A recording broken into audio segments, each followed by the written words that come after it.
Hi friends, ఎలా ఉన్నారు? బాగున్నారా? నేను చాలా బాగున్నాను. మీరందరూ కూడా చాలా బాగున్నారు అనుకుంటాను. ఈరోజు మనము క్యారెట్ కేక్ చేయబోతున్నాము. దానికి కావాల్సింది వచ్చింది 240 ml, 250 ml అయితే ఒక కప్పు. యాక్చువల్లీ నేను దీన్ని మెజర్మెంట్ చేశాను, అయితే 240 ఉందన్నమాట. ఒక 240ని తీసుకున్నాను, జల్లిచ్చి పక్కన పెట్టుకున్నానండి.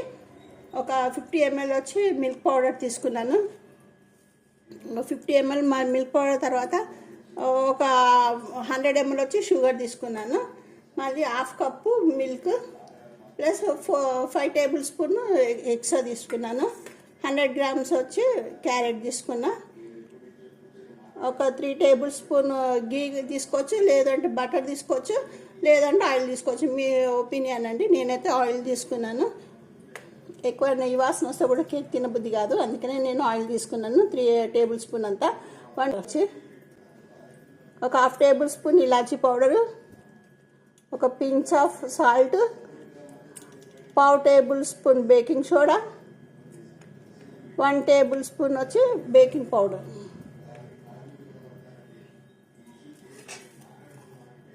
ఇట్లా డ్రై ఫ్రూట్స్ కూడా వేస్తున్నానండి దీంట్లో, కొంచెం హెల్తీగా ఉండడం కోసము.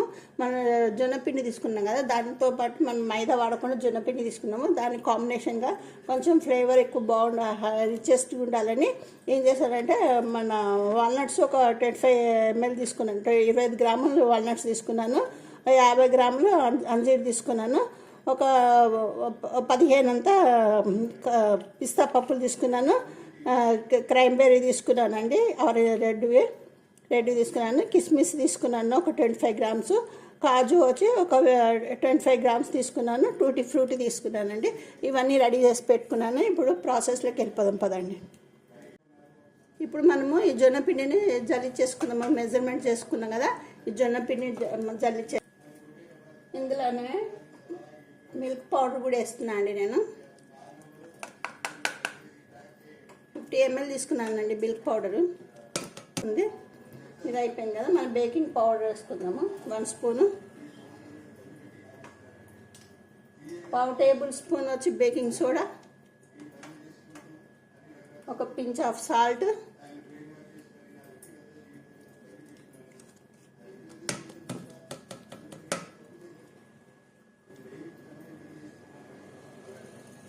ఒక హాఫ్ టేబుల్ స్పూన్ వచ్చి ఇలాచి పౌడర్ వేసుకున్నాను అండి. నేను ఇది కూడా జల్లించుకుంటున్నా.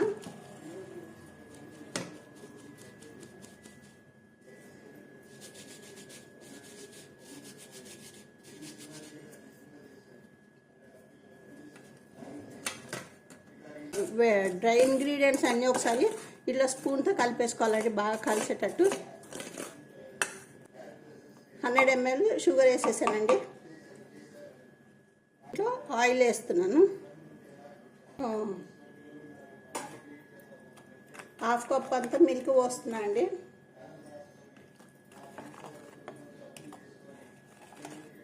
షుగర్ వాడలేదండి, బ్రౌన్ షుగర్ వాడుతున్నాను నేను, వైట్ షుగర్ వాడట్లేదు. వైట్ షుగర్ హెల్త్కి మంచిది కాదు కదా, అందుకనే బ్రౌన్ షుగర్ వాడుతున్నాను.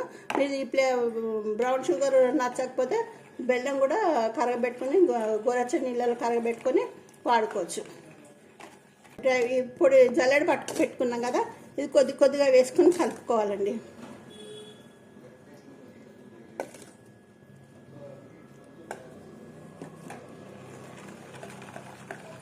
నేను మిల్క్ కూడా కొంచెం పక్కకు పెట్టానండి, ఎక్కువైపోతుందేమని డౌట్ వచ్చి.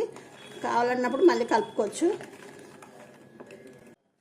నేను ఇప్పుడు ఓవెన్ ప్రీహీట్ చేస్తున్నానండి. ఇది 180 దగ్గర పెట్టాను. ఇది బేక్ మోడ్లో పెట్టానండి. ఇది వచ్చి 10 minutes ప్రీహీట్కి పెట్టాను.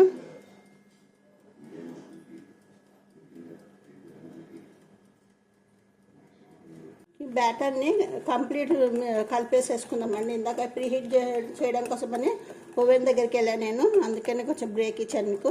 ఇప్పుడు ఇది కంటిన్యూ చేసేద్దాము. ఇది మొత్తం వేసేసుకోవాలండి, కొంచెం 3 ట్రిప్పులుగా వేసుకోవాలండి, ఒకసారి వేయద్దు. రిబ్బన్ కన్సిస్టెన్సీ రావాలండి.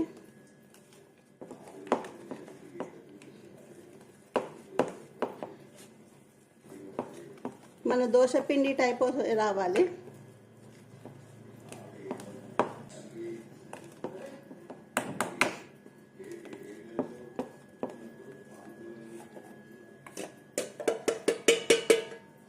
అయిపోయిందని మొత్తం వేసేసాను నేను. ఇప్పుడు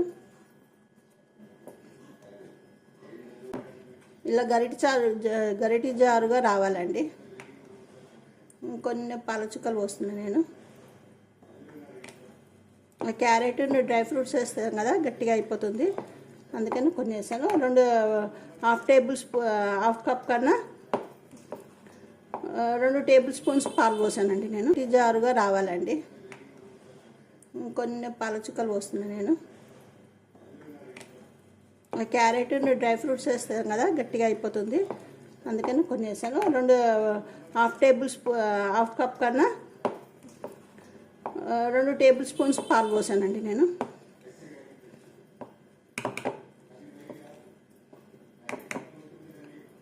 ఇప్పుడు ఇందులో వెనిగర్ కూడా వేసేద్దాము.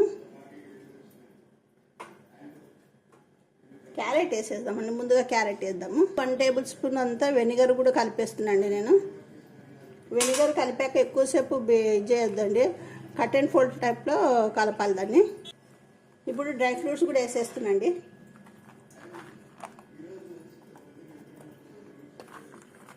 అంజీర్ వేసాను, వాల్నట్స్, కాజు,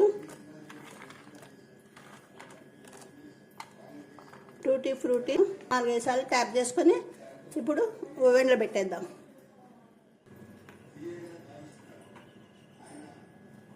ఇందులో ఇప్పుడు 1 టేబుల్ స్పూన్ అంతా వెనిగర్ కూడా కలిపేస్తున్నాండి నేను. వెనిగర్ కలిపాక ఎక్కువసేపు చేయొద్దండి, కట్ అండ్ ఫోల్డ్ టైప్లో కలపాలి దాన్ని.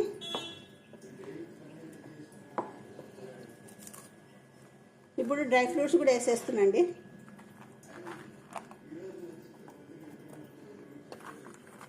అంజీర్ వేసాను, బటర్ గ్రీజ్ చేసుకొని బటర్ పేపర్ వేసేసుకున్నానండి. ఇప్పుడు ఆ మౌల్డ్లో వేసుకొని ఓవెన్లో పెట్టుకోవడమే అండి.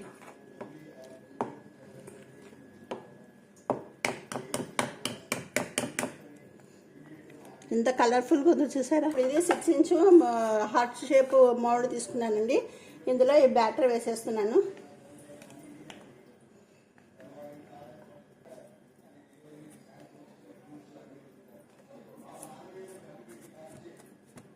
ఒక 4-5 సార్లు ట్యాప్ చేసుకొని ఇప్పుడు ఓవెన్లో పెట్టేద్దాం.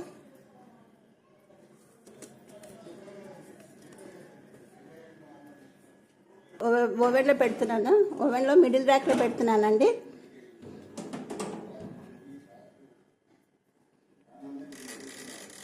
ఒక 35 మినిట్స్ పెడుతున్నాను.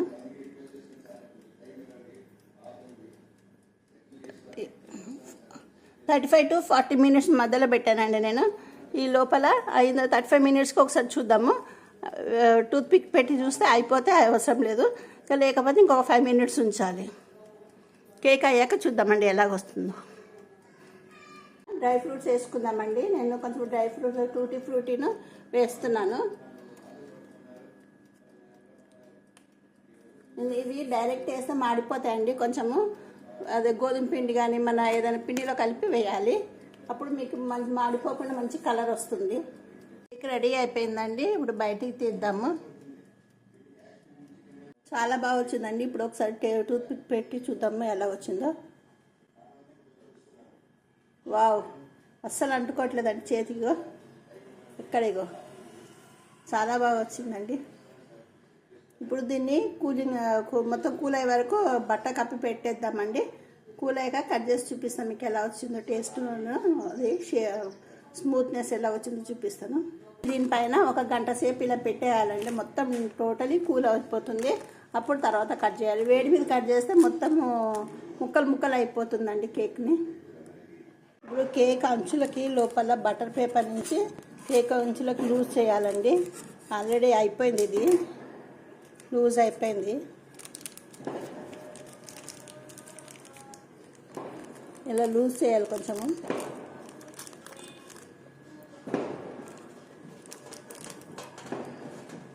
ఇప్పుడు ఈ కేక్ పైన ఇట్లా ప్లేట్ బోర్లించేసి దీన్ని ఇట్లా పైకి ఉల్టా అనాలండి.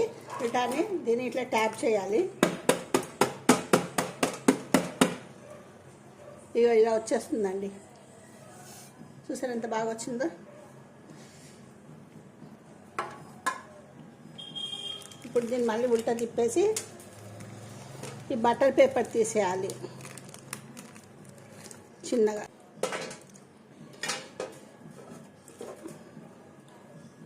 ఇగో ఎంత స్పాంజిగా ఉంది చూడండి.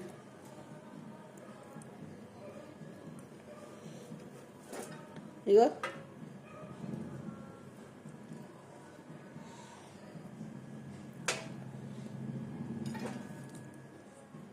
చాలా బాగుందండి. మీకు కనుక నచ్చితే లైక్ చేసి, షేర్ చేసి, సబ్స్క్రైబ్ చేయండి. మీరు కూడా చేసుకుని తిని ఎలా వచ్చిందో నాకు కమెంట్ రూపంలో చెప్పండి. మరిన్ని కొత్త వీడియోలతో మీ ముందుంటాను. Bye bye. క్రిస్మస్ వస్తుంది కదండి, మన క్రిస్మస్ థీమ్ కేక్ చేసి చూపిస్తాను మీకు.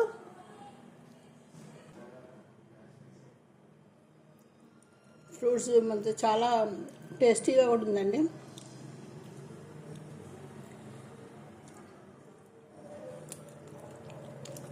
చాలా బాగుందండి టేస్ట్.